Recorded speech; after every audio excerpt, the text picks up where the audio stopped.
I like to organize the meditation techniques that I teach to people into what I call the 5 ways.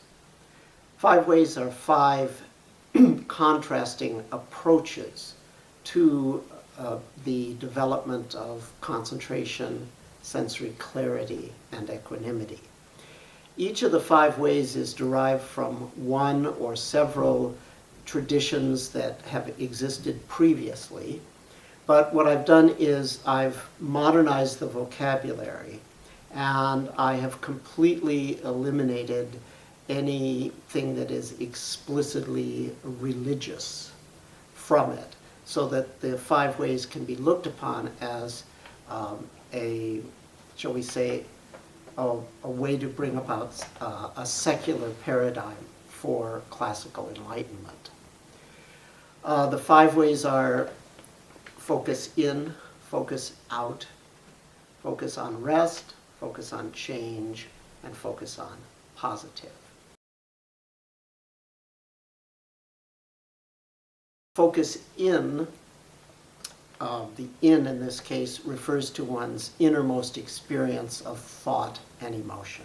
This is derived from the classic discovery of the Buddha that if you divide the experience of self into its atomic components, the sense of self as thing and the sense of being trapped in self as thing disappears. So there are many ways in the Buddhist literature for sort of doing this divide and conquer on one's I amness. I use one that is actually somewhat based on a more Vajrayana point of view, but in any event, I take as the fundamental elements the somatic component of emotional type body sensation, the visual component of mental imagery, visual thinking in other words, and the auditory component of internal talk or conversations. So I have people tease apart the sense of I as controller, or I as observer, or I as experiencer. I teach you how to break it down into these atoms, and then this reduces and eventually eliminates self as prison, thoughts and emotions as a place you can't escape from but are constrained to. So that's the focus in approach. As I say, it's essentially based on one of the core innovations of the Buddha, which is this untangle and be free paradigm. Focus out is based on the Zen way of working. Now, there's a lot of aspects to Zen, but one of the aspects is that they would have to do their practice as they worked. There was a work ethic from Confucianism that infiltrated into the Zen temples. So how are you going to have a deep practice while you're doing physical labor? One way to do that is you anchor yourself in the external sights, external sounds, and physical sensations. So by way of contrast to the feel, image, talk of the subjective world, you could let go of feel, image, talk, let go of the subjective self, and anchor yourself in the power of now as exemplified by touch, sight, sound. So I call that focus out. That's really useful for practice in life. And it was developed, as I say, as part of the Zen curriculum, exactly because they were called upon to do so much practice in daily life activities. So you got focus in, work with the subjective world, feel, image, talk. You got focus out, by way of contrast, work with the objective world of touch, sight, sound. Then you have focus on rest, which I've described in some detail in another talk, which is basically my reworking of the whole tranquilizing side of contemplative practice. The tranquilizing side of contemplative practice is found all over the world. It's found in the absorption practices of early Buddhism, but it's also found in the contemplative practices of Christianity, Islam, Judaism, and so forth. Technically speaking, the word contemplation within the Christian context has two meanings. It is a synonym for meditation, but it's also a special term for deep states of tranquility that they call the prayer of quiet, but at its extreme end, they called infused contemplation.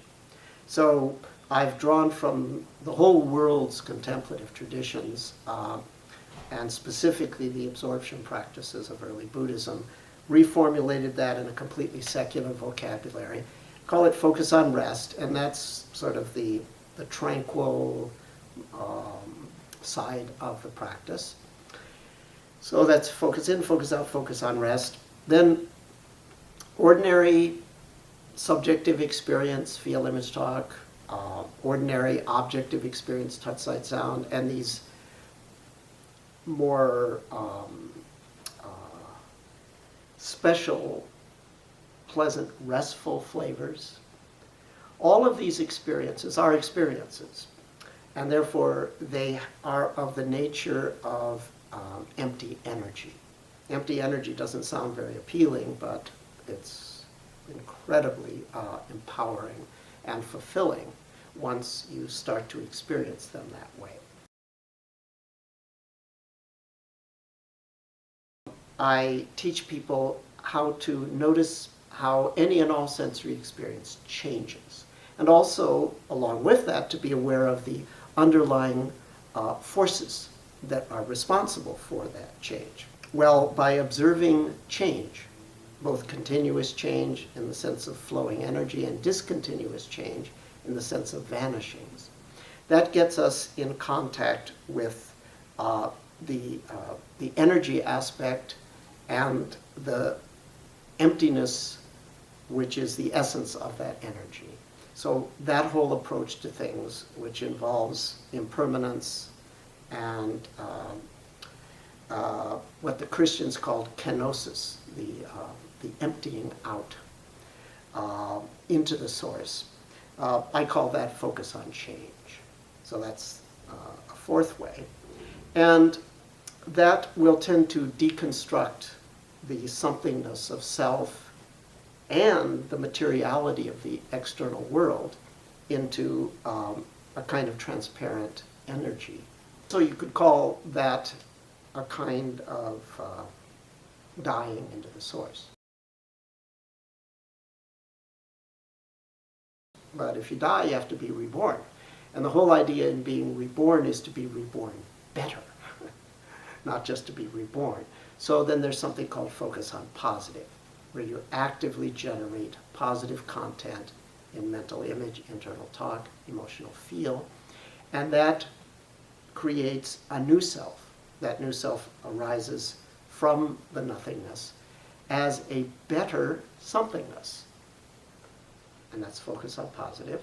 And so that taken together gives a very complete toolkit for classical enlightenment.